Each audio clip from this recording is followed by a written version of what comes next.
The funeral of the brave engineer in 1904. Mr. Bill Hadaway is being buried up in the cemetery, and he was killed in an accident up at Middleburg, Tennessee, just a night or two before on train number 1.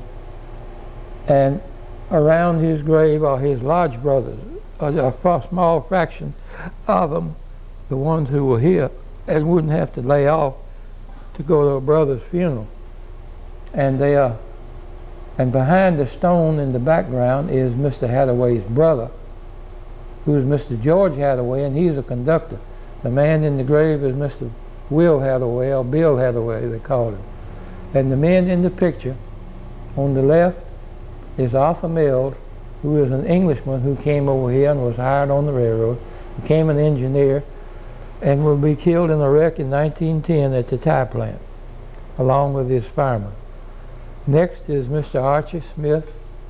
Next is Mr. Tobe Boyston. Next is Mr. Henry Blackston. Next is Jack Kirby. And next is Red Myers. And next is Mr. Ed King.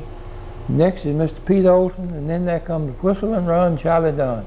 The last one on the right end is Charlie Dunn, who was the most charismatic, the best known engineer at Water Valley, better known than Casey Jones was here. For many, many years. He came here in '84 and died in 1945. Of course, he retired in 1930.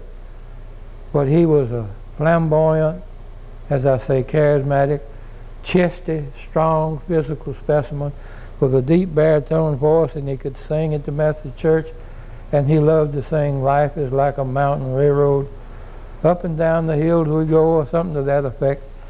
And he sang it at the funeral of every engineer that died, if they asked him to.